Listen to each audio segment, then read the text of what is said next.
It's my job to promote the book in a way that the author can't, and I'm holding it up to show you. It is beautifully produced with an extraordinary array of photographs, many of them I have not seen before, and I've seen a lot, but you did terrific photo research. The clarity of the reproductions, it would be every author's envy. I've never had such a good production as you've gotten in this book. And so and who doesn't want to look at beautiful, sharp pictures of Audrey Hepburn? It is a superbly researched book, beautifully written. I read every word, Tom, every word. No interviewer ever does that. Well, this interviewer does and did every word. In fact, this weekend, I think I dropped everything and read the book. It's long. It's a long book, it has great depth and density, and we'll be talking about it now. But I'm holding it up. I want you to take a good look, and after our discussion, I think you'll want to go over to that table and have Tom sign your copy. It is first-rate work.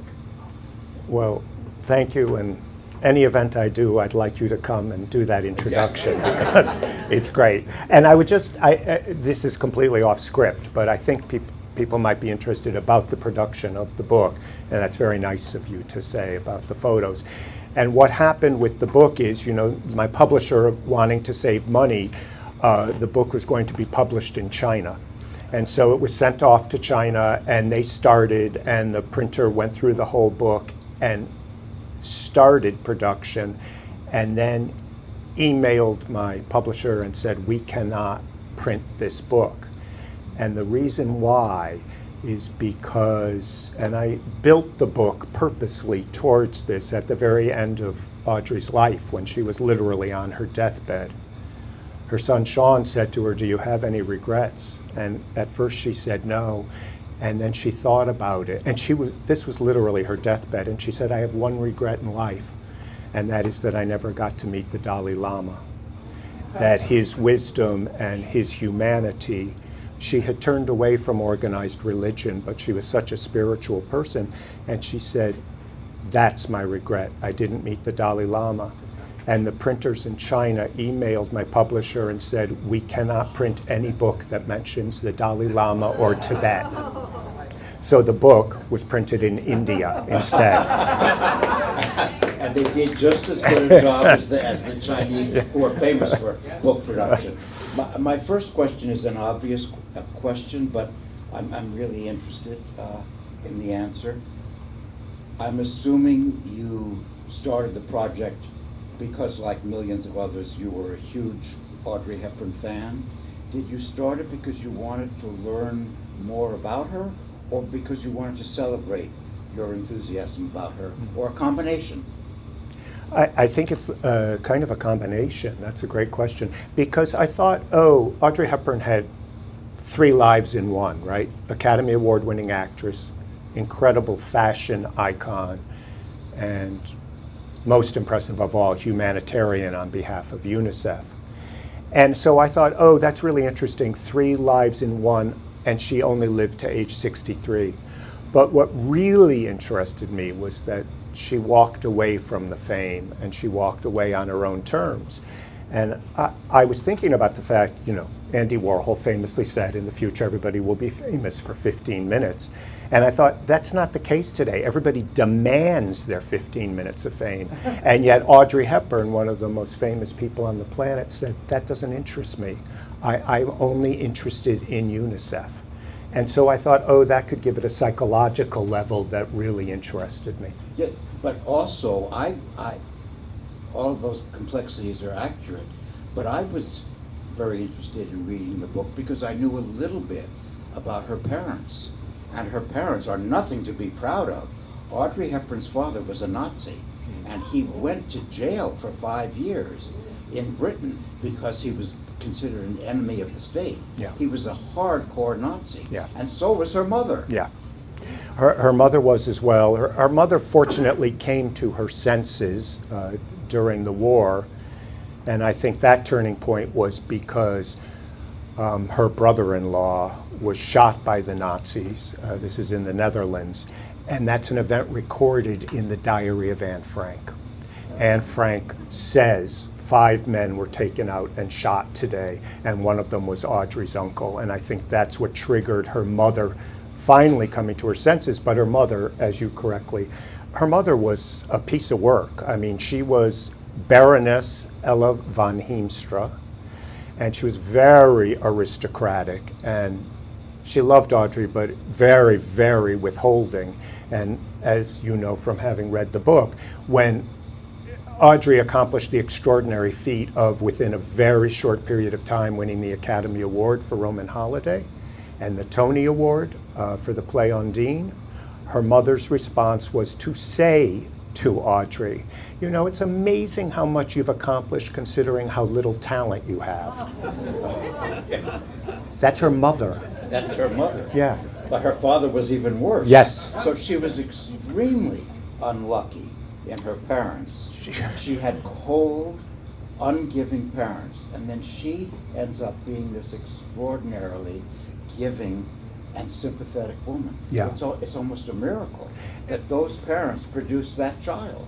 I think that's a good way of saying it. And when I was fortunate to interview Audrey's older son, Sean, several times, and Sean actually said to me, my mother became who she was in reaction to her parents. She could have gone just the opposite direction. Right, and easily. When her mother died, Audrey let all the titles, you know, Baroness von Heemstra, she wanted no part of that. She let the titles die with her mother. Did she blame her parents for their fascism? You don't address that in the book. Did she hold them accountable to those beliefs? She was not somebody who would point fingers. That wasn't who she was. But I think she tried to make peace with them. That was her way of dealing with it. And it wasn't as complicated with her mother because her mother lived with her for the last 10 years of her mother's life. And she said, my mother was often cold, but I know at heart she loved me. And Sean said, a mother and daughter who survived life under the Nazis are joined forever. With her father, it was much more complicated. And there's the scene I included in the book is that, you know, her father made no attempt to be in touch. And when she found out he was dying, she went with her then companion, Robert Walders, to visit her father in Ireland. And she went into the room, her father was dying, and he was so closed off, this man, that he couldn't talk to her. He talked to her about his horses on his deathbed. She came out and she was pretty devastated, obviously. And then Robert Walders went in and spoke to her father, and the father said to Robert Walders everything he couldn't say to Audrey. He talked to Robert Walders about how proud he was of his daughter, of everything she had accomplished. So there was a peace with that, and yet even on his deathbed he couldn't drop the barrier. But Audrey forgave her parents. Absolutely. She was a forgiving woman. Yes. She forgave her parents, no question about it. While aware of their shortcomings, to put it mildly. Yeah, she was completely aware. I think so much of it goes back, of course, to childhood, because she had the double whammy of her father leaving the family when she was 6 and living under the Nazis. And you face reality pretty quickly in that way. So she understood her father was never going to change, but she was still able to forgive him. That was the extraordinary thing about her spirit. That's what I wanted to celebrate. There was a TV movie about Audrey Hepburn. It wasn't very good. Right. But there was one scene that was good.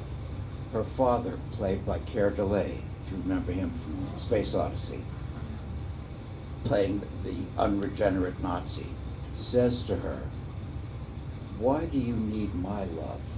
You have the love of everybody in the world." I wonder if her father ever said that to her, because it was a good line in the movie.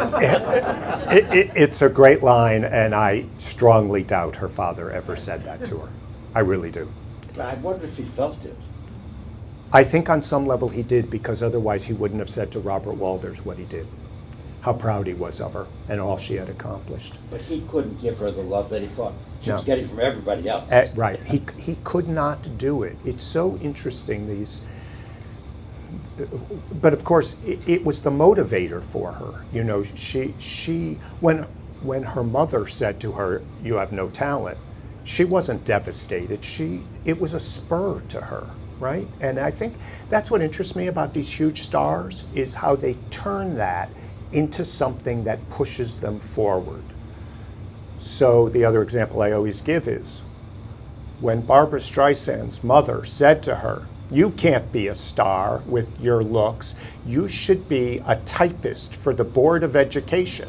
And Barbara's response was, "I'm growing my fingernails so I can't type." So it was in reaction. Yeah. But the father disappears from the book as he disappeared from her life. But you mention near the end that Audrey supported her father. Right. Yes, because that's who she was. She knew that he needed support, and even without him initiating a correspondence, you know, she just felt, well, that's the right thing to do. And it's really extraordinary, not only when you realize that he walked out on the family, but when she was 10 years old and her parents were still talking to each other and decided that Audrey should be in school in England, one of the reasons being for her father to visit her there. And he never visited her, his own child, 10 years old. So yeah, it's tough, but she turned it around. But she must have been, at some level, embarrassed about having a father who'd been imprisoned Yes, for yes. 5 years. That's not nothing. I think it was very difficult for her, and also because of her mother's Nazi sympathies before she came to her senses. Her mother, once Audrey had come to Hollywood and was making all the movies, her mother's entry into the United States was delayed because of the checkered past. So Audrey was fully aware of these shortcomings, but was able to. Sense of family was so important to her, and I think because of the difficulties with her parents, it's why the most important thing in her life was to have children of her own. And to be the kind of parent to them that she never received from her parents. Right. And it's why, you know, she walked away from Hollywood and didn't make a movie from 1967 to 1976, because she said, and you know, those 9 years, that's 182 years in any other profession, and she said, I want to raise my sons. I want to be there for them, take them to school, whatever it was. So, and those just weren't words. She right. lived. She did. She lived that. Yeah. I was interested in your book, going film by film. There was nobody like Audrey Hepburn on the screen, but I wasn't crazy about her in every movie.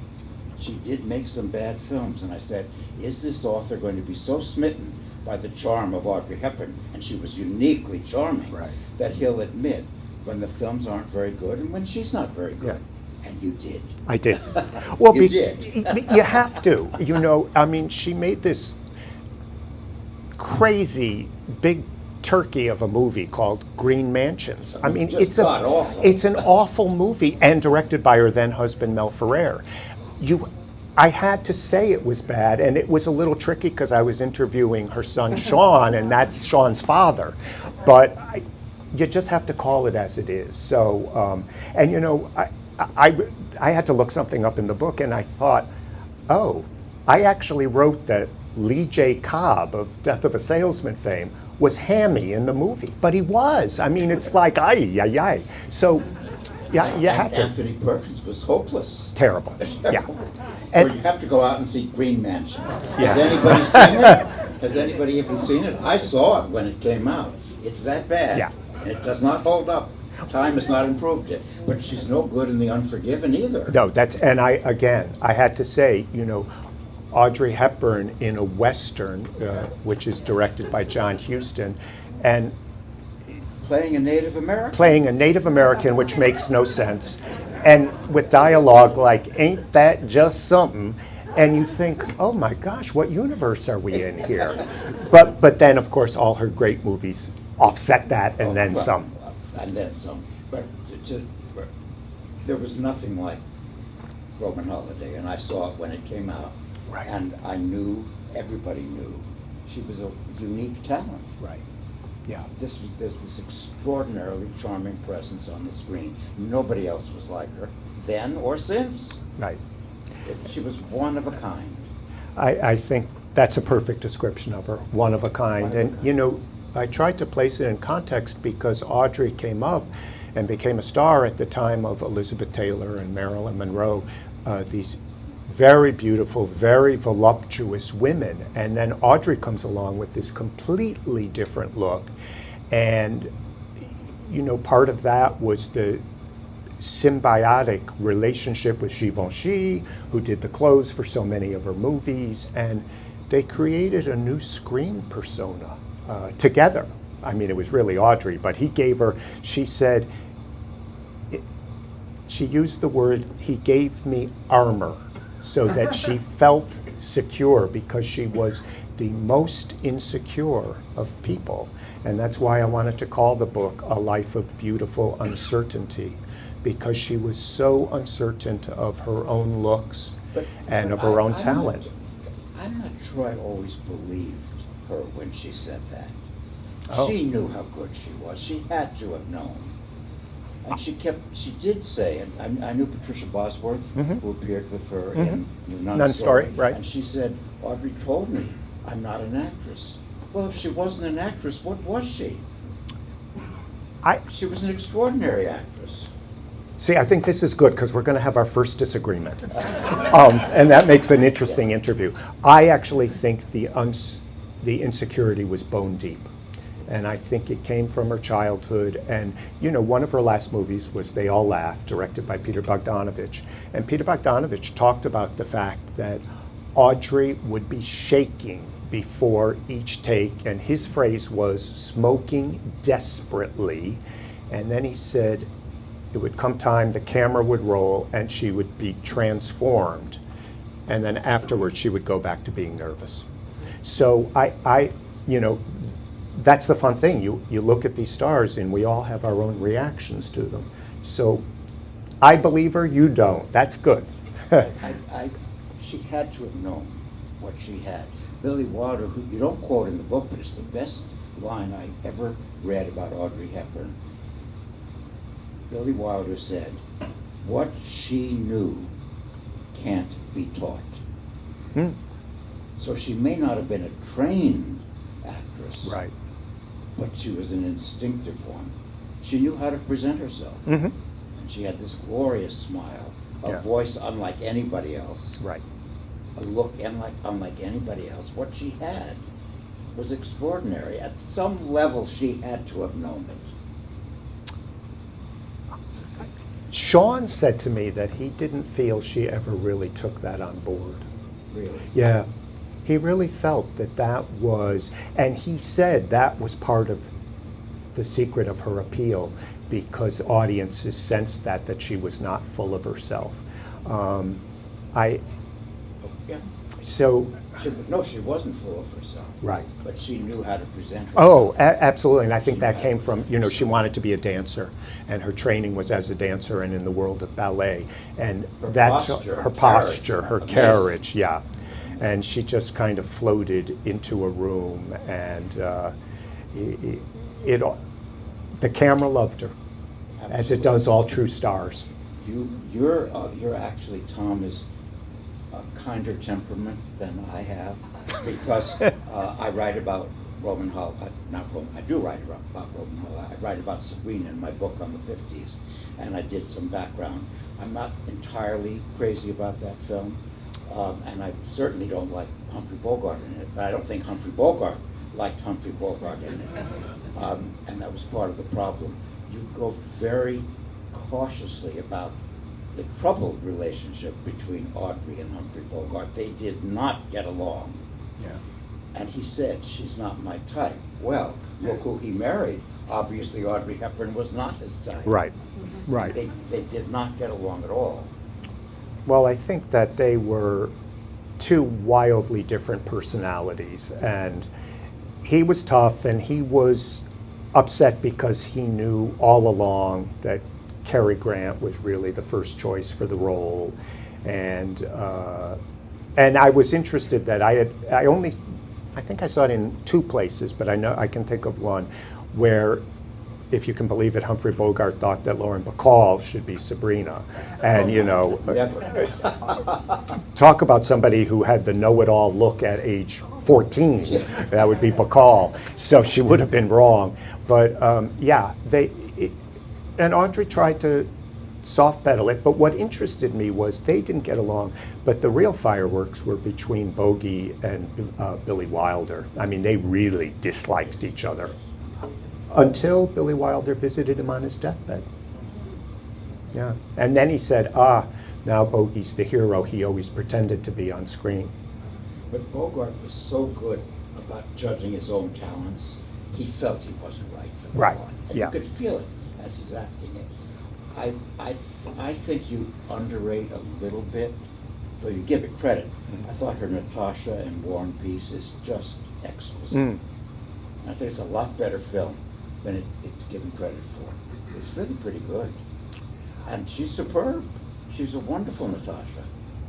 Well, and I tried to say that in the book, but I think you probably like the film more than I do. I found it a little bit of a mishmash, you know. It's so many nationalities were involved in it, and again, you know, Mel Ferrer, not great on screen. Never. Right? Never. My phrase in the book was that the camera loved Audrey, and that with Mel Ferrer, the camera was paying a courtesy call.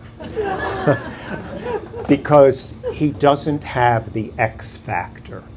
So to me, that harmed the film, and And Henry Fonda's miscast. Yes. Yeah, I wasn't quite sure what universe he was in. And, you know, he's a great actor, but Not for he's too Midwestern for Right. playing that Yeah. character. But I thought she carried the film. She's the focus of the film. And the spectacle is magnificent. yes, I would agree with that. Beautifully Yeah. shot, Yeah. beautifully designed. Yeah. Better than it's given credit for. Okay, But we do agree that her finest hour as an actress is The Nun Story. Oh, absolutely. So anyone who said, oh, she can only play Sabrina, no, look at The Nun Story. Right. She's superb. Yeah. And there's not a Givenchy gown in sight. Anywhere in sight. Right. Anywhere in sight. And the scenes between her and Peter Finch, Oh. where you're expecting romance. Yeah. Not this film. Not that film. And the Right. gorgeous last scene when she walks down the alleyway, no sound, Right. no dialogue, unforgettable. Yeah. It's a great film. Have any of you seen it, Nun Story? Yeah. I just love that film so much. It really holds up. Oh. It holds up beautifully. And it's grappling with the biggest questions that we all grapple with. You know, what's the nature of faith? Who am I? Where do I fit in? How do I make a difference?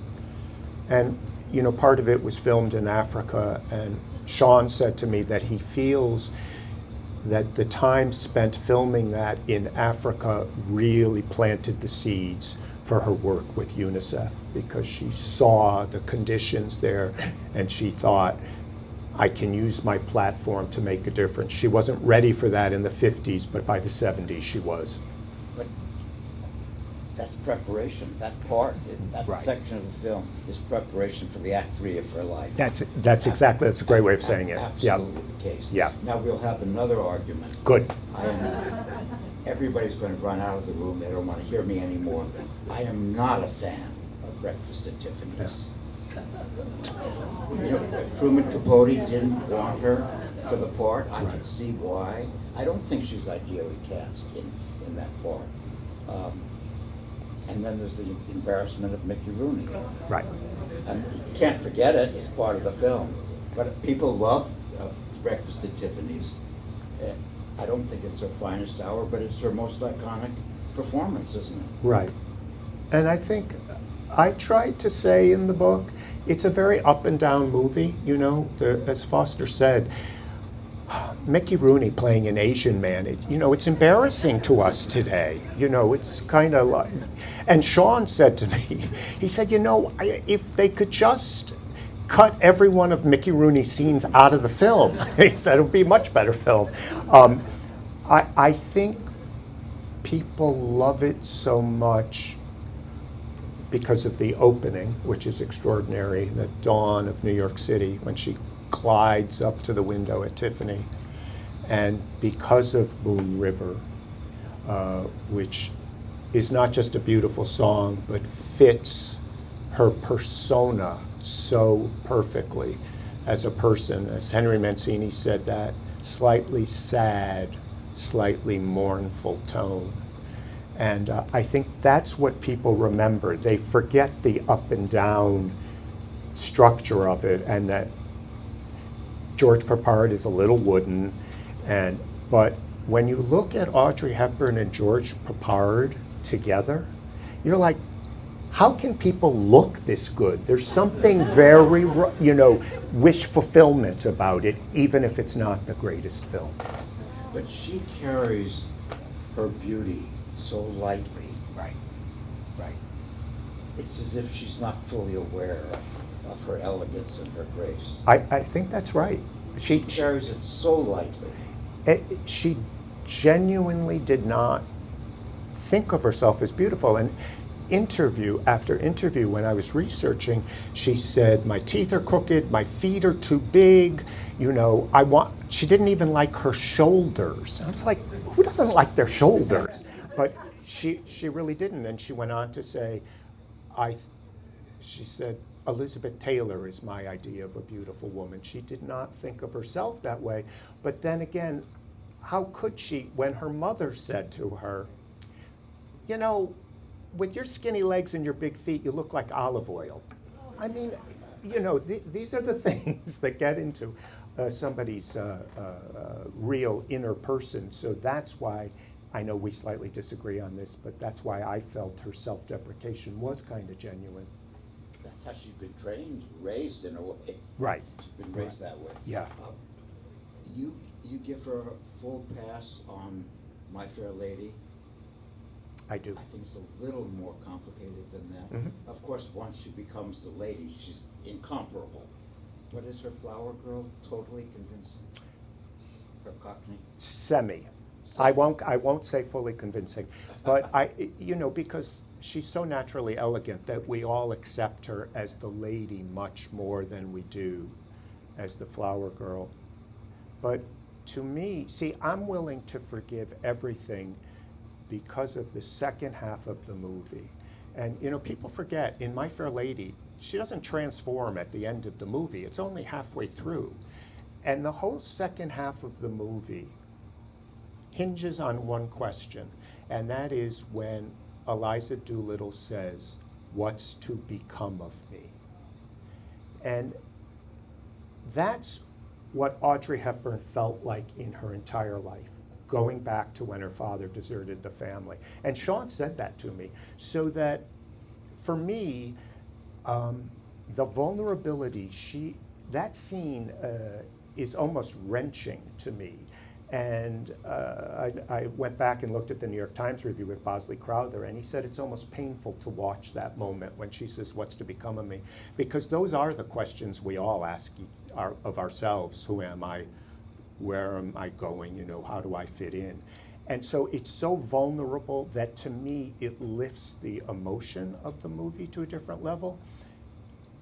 This is just my reaction, whereas, now, nobody's going to say that Audrey Hepburn sings as well as Julie Andrews, because she doesn't.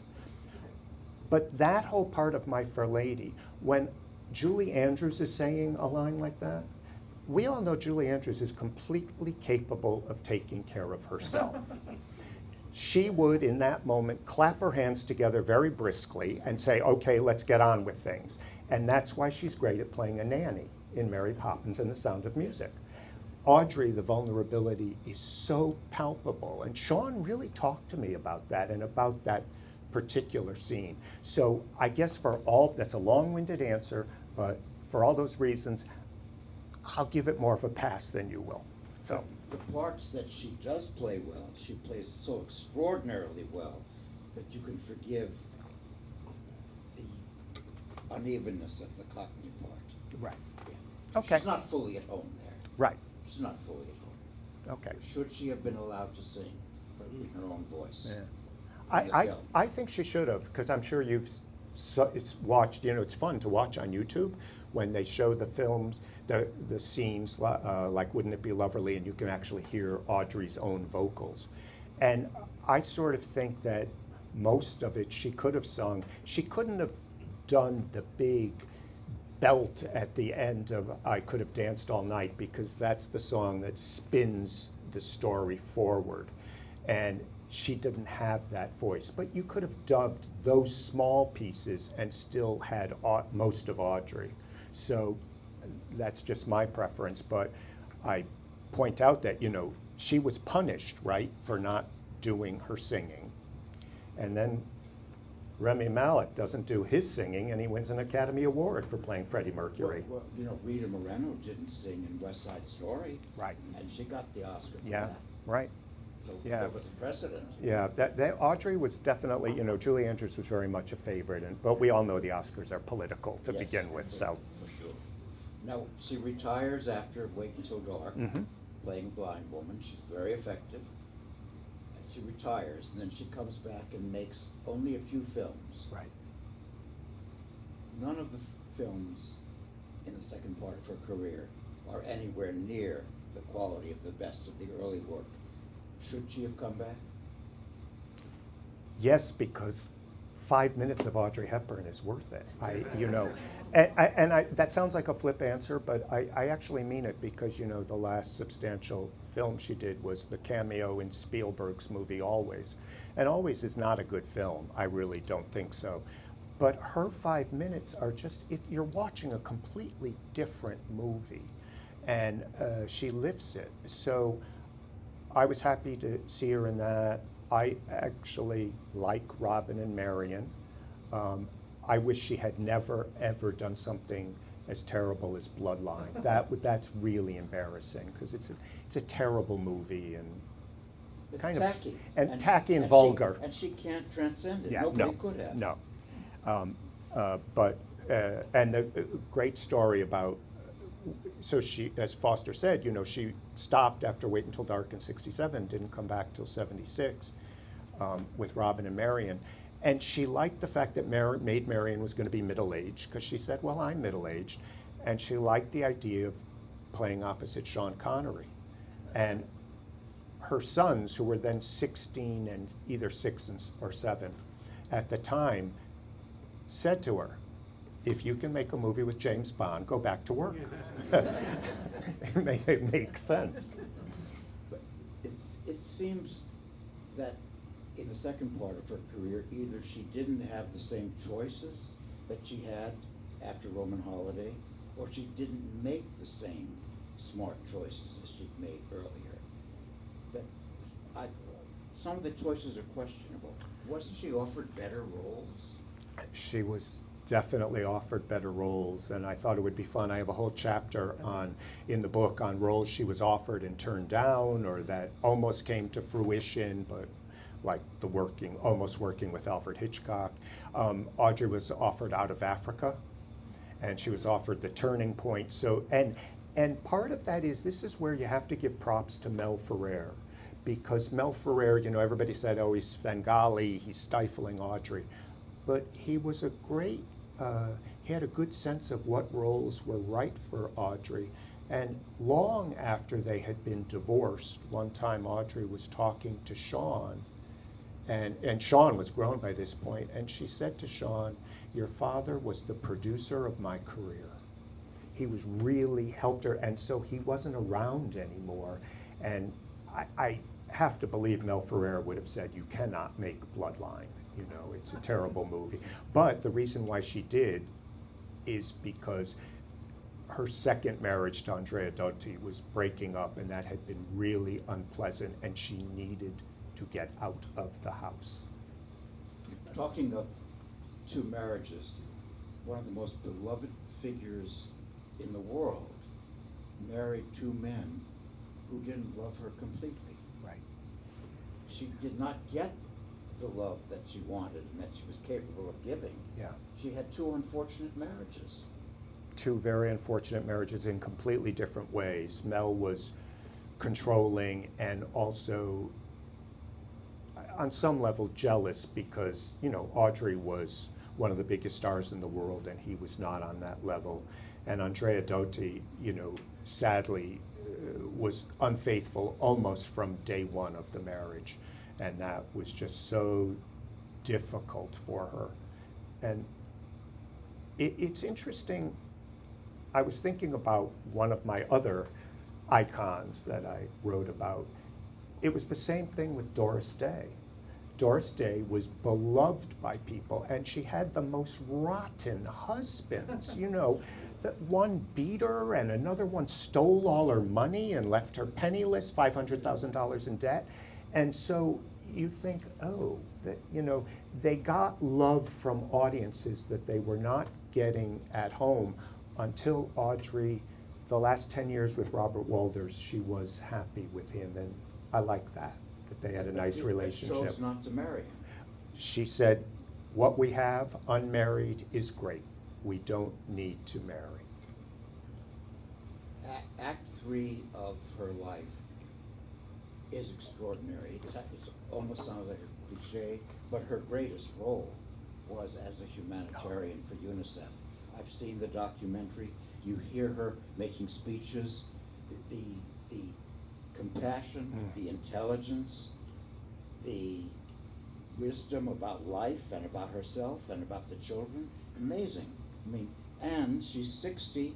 She looks 60. She doesn't pretend to be 30. Yeah. And she's more beautiful than ever at 60 and looking 60. I agree with everything you just said. Yeah. You look at that documentary of Audrey Hepburn in her own words about her humanitarian service, and you're choked up the whole time. You literally get choked up. I got very choked up and I still do kind of when I think about it. So Audrey, as Foster said, this was not making a speech in front of Tiffany's. This was boots on the ground with the most desolate countries in the world where children were starving to death. She would hold these children in her arms. She knew she could use her platform to get attention and raise money. And when the thing for me that is so emotional is that, her health started to fail. And Sean said to me, he thinks because she was going to places with no health care system. So she was having to get 6, 8 inoculations, and he thinks it really took a toll on her. But she insisted on one final trip to Somalia, when Somalia literally did not have a government. And UNICEF said to her, we can't guarantee your safety. And she said, I have to go. And what chokes me up is I found footage of a press conference she gave to French television when she came back from Somalia. She was, by the way, fluent in 5 languages. And Sean is fluent in either 4 or 5. And Audrey is so broken by what she saw in Somalia that she's speaking in a whisper. It devastated her to that effect. And yet, ironically, this trip that almost broke her spirit was in one way a huge success because it raised so much money. And sort of a digression, but related to UNICEF. So my one, we'll call it quasi-personal contact with Audrey Hepburn. Back in the 1980s, because I work on a lot of different Broadway shows, and so back in the 80s, my late great friend Stuart Thompson, who's a Tony Award-winning producer, he and I came up with the idea that we were going to bring Audrey Hepburn back to Broadway. She hadn't been on a Broadway stage in 30 years. And we got a letter to her through UNICEF. Stuart had a connection, so we didn't have to deal with the lawyers and the agents. And back came the most beautiful letter you can imagine. Quickly, too. Perfect stationery, pale blue, little embossed initials, perfect vertical handwriting, beautiful handwriting. And what she said in this letter is, thank you so much. I am so honored you would think of me after all of this time. I loved my time on the stage, but at this point in my life, I want to devote all of my time to UNICEF and helping the children of the world, so I must regretfully decline your kind offer. And we looked at each other and we said, if this is what rejection is, we are fine with this. I mean, it was the most beautiful letter, but I'm speaking to how heartfelt, it's all she wanted to do. And on her deathbed, besides talking about the Dalai Lama, almost the last thing she said to Sean was, any word of the children in Somalia. That's how bone deep it was. And it was, she talked about, you know, we all, not we all, but many of us come full circle. And it was full circle for her because at the end of the war, the forerunner of UNICEF, the initials then were UNRRA, came to the Netherlands and brought food and brought clothing. And she wanted to pay that back because when I say that saved her, it saved her at the end of the war. Audrey was 16 years old. She was 5'7.5" and she weighed 90 pounds. And she had been reduced to eating tulip bulbs in that last winter of the war. And UNRRA, you know, really saved Audrey and others who were so sick. And so she felt decades later, I can give back. But she felt she should give back. Yeah. That was part of her conscience. Yes. And in the documentary about her UNICEF experiences, you see her fearlessly touching children who might very well have been ill. No fear about touching and hugging and embracing these children. None at all. None at all. And these children, speaking to your point, oftentimes would have flies on them. And, you know, there was no sanitary conditions at all. But she just, it was that instinct to love and protect and to create her own family. It was extending herself to the children of the world was, in a way, an outgrowth of that bone deep wish to have her own family. So it's so extraordinary. And there's this really heartbreaking scene of, she was on one of those trips for UNICEF and she saw a little girl who was completely silent and off on her own. And she went over, of course, to the little girl and said, what would you like to be when you grow up? And the little girl looked at her and said, alive. So I felt, I'm sort of circling back here to that first really good question you asked about why I wrote the book. I didn't quite realize this when I started the book, but as I got into it, I realized the world is so upside down these days. It is, day after day, I can't even make sense of what is happening in the world.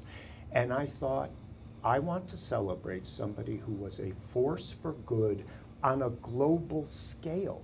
I mean, she just changed tens of thousands of lives. And so that was kind of another reason, going to your first question of why I wanted to write the book. And we just lost her way too soon, 63. But her Act 3 surpasses everything that comes before, which is saying something because she was a unique film presence. Right.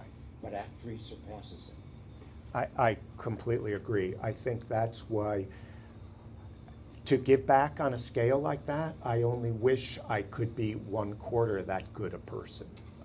And I think that's what's worth celebrating.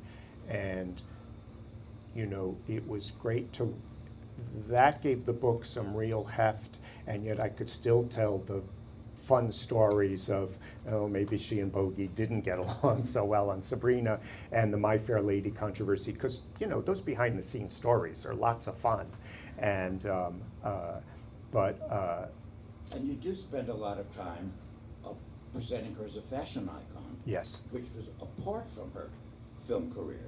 She was a fashion presence and an inspiration. And Givenchy was one of her main relationships in life. In life. And so if, Foster, if you can hold the cover up, that extraordinary Givenchy dress, which is from Sabrina, which many of you know, this year, Ivanka Trump copied that dress and wore it to the inaugural ball. Yes. So there you go, 75 years later. Right. Now, of course, my reaction was a little bit like when, do you remember, was it last year's Met Fashion, since that just happened last night, when Kim Kardashian wore Marilyn Monroe's dress? And I was a little bit like, oh, sacrilege. So. But spending a lot of time with the fashion, which you do in a lot of detail, Yeah. more than I was able to absorb because that wasn't my interest. Did you have somebody help you with the fashion details? I sure did, and I want to give great credit to my friend Jeffrey Banks, who is an extraordinary fashion designer, and he was celebrated at the Met Gala and written up in the New York Times last week as they wrote up 7 very influential African American designers, and Jeffrey was one of them. And Jeffrey, if you read the book or look at the book, he wrote great detailed fashion descriptions, because honestly, if I had to describe a Givenchy dress, the captions would have alternated between here Audrey's wearing a short dress, here Audrey's wearing a long dress. Very detailed description. Very technical. Very technical. And Jeffrey, who's such a talented designer, extraordinary, and was a friend of Audrey's. So he really was, and just worshipped her. There's no other word for it, and said she was such, that he would sit down with her and she would never once talk about herself. She would just say, now Jeffrey, what's going on in your life right now? How are you? And that's who she was as this fashion, and she's talking to a really famous fashion designer. There was no talk of fashion. It was just, how are you as a person? What's going on? But apparently she made everybody feel that way. Yeah. When she spoke to people, it was about them and about her interest in them. Always. I mean, just this extraordinary human being. Extraordinary human being. And there's this great little anecdote. It's not hugely important, but it's so telling, which is, did any of you see the really nice PBS series Audrey did of Gardens of the World? It was on in the 90s. It was PBS. They have a budget of $1.98 for any series. And so she knew they didn't have any money. And so she said to the producers of this show, remember, this is Audrey Hepburn, who on My Fair Lady had 30 wardrobe attendants. And she said, if you buy me an iron and an ironing board, I'll take care of my whole wardrobe myself. I'll do my own hair, I'll do my own makeup. Now that's extraordinary in and of itself. But there was a production assistant on the show who was, there to help Audrey with whatever. And Audrey was like one day ironing her clothes, and she said to the production assistant, give me your clothes, I'm gonna iron all your clothes. And the production assistant said, you can't do that, I'll be fired if Audrey Hepburn irons my clothes. But Audrey Hepburn insisted. That's who she was. She just wanted to help the production assistant, who was, the budget of $1.98 was making 52 cents. So, again, that's who she was. Last question. We'll open it to some questions from the house. Writing a biography, an author lives with this subject. Did you feel you got to know her fully? Or after all the work, did you feel there was a part of her that you could not reach and that she would not allow you to reach? Oh, that is a really great question. And I think I know pretty much everything about Audrey Hepburn, but there's a tiny bit of her that is unknowable and unreachable. And even as her biographer, and Givenchy, they were like brother and sister. He was an executor of Audrey's estate. And Givenchy said her most private sorrow she keeps to herself. So yes, there was a part of it that was unknowable, even though, and you know this from your books, you live with the subjects. I mean, she was in my brain all the time. And although it's not about Audrey, the story I always tell to make fun of myself, because that's a very healthy thing to do, is when I wrote a biography of Frank Sinatra with the emphasis on his film career called Sinatra in Hollywood. And I was so obsessed with Frank Sinatra, and he was on my brain so much that I was dreaming about him most nights. But here's the capper. I woke up one morning and did this, and I thought, I need an intervention. I just had a dream about Frank Sinatra Jr. So Audrey was in the forefront, but what a lovely subject matter to have in my brain. But there is that little piece that can't be reached. Can't be reached. Can't be No, reached. absolutely not. Did Sean get that piece?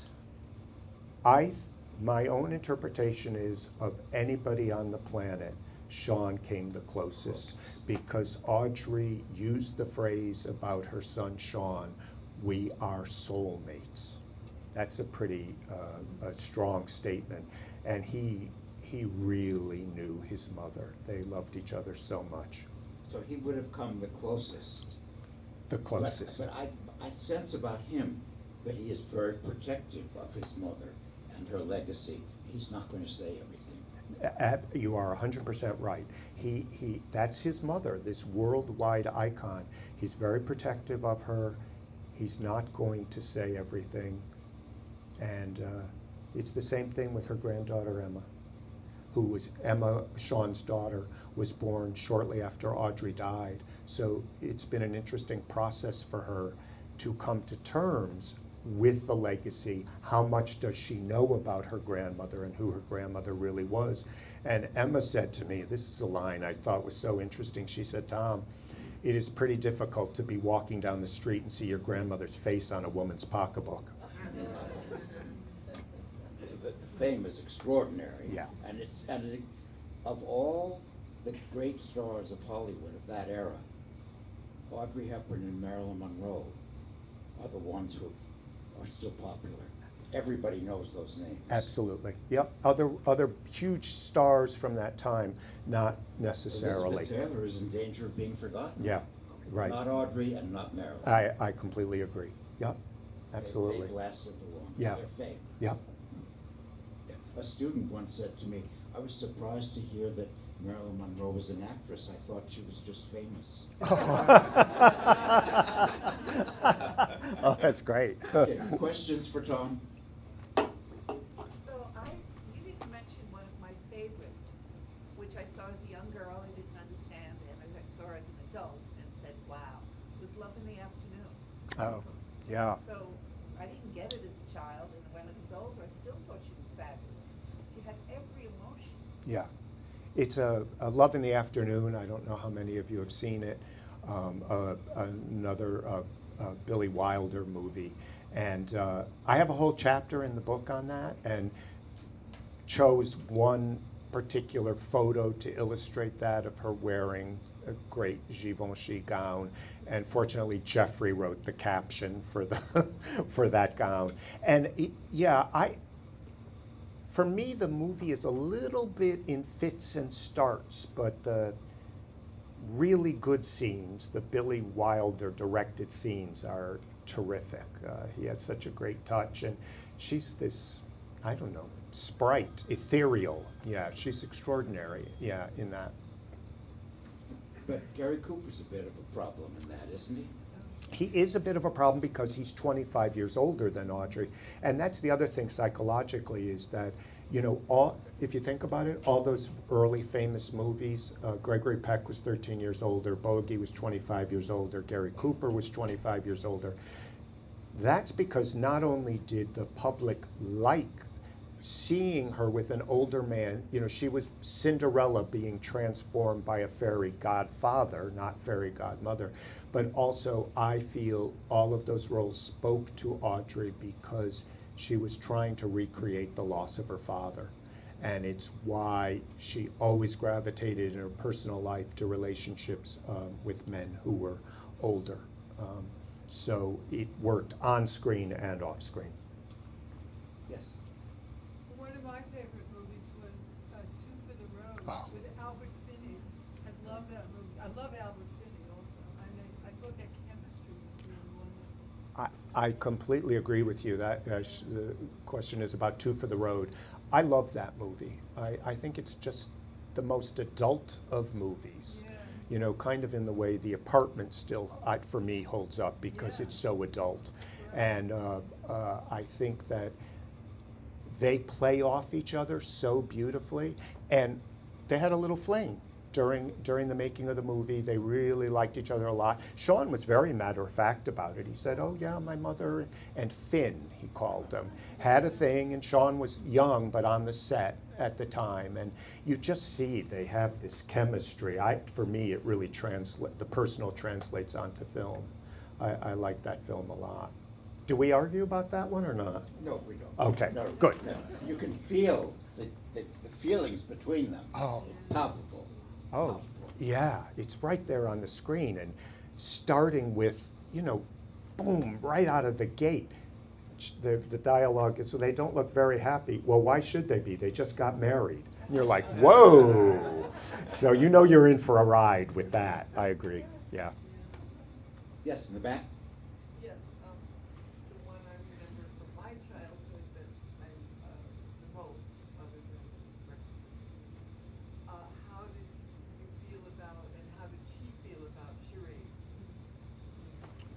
The question is about the movie Charade, when we finally get Audrey with Cary Grant, the two most charming people in the history of Hollywood.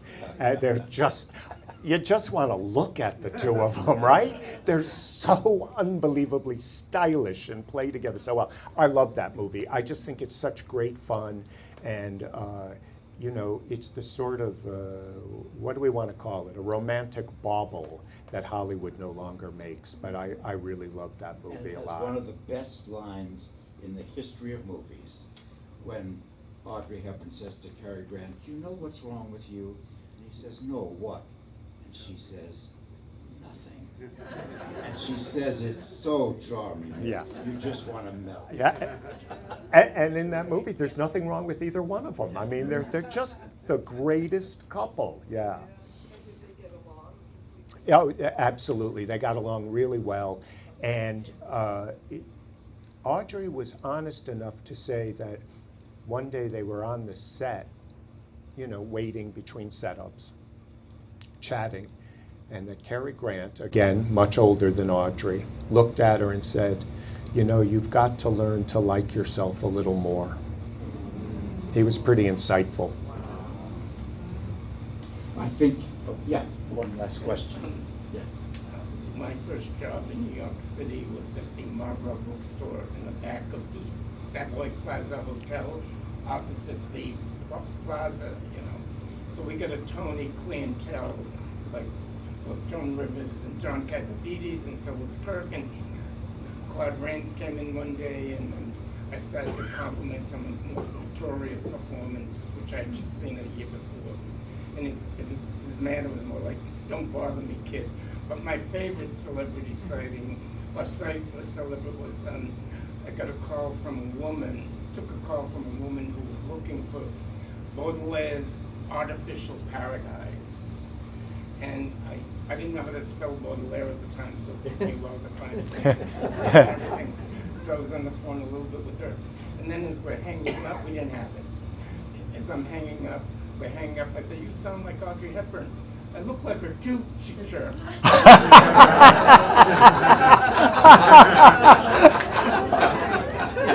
I think that's a very good place to. Yeah, Now, I'm going that's to great. direct you to that table because you want to buy this glorious book and have Tom sign it.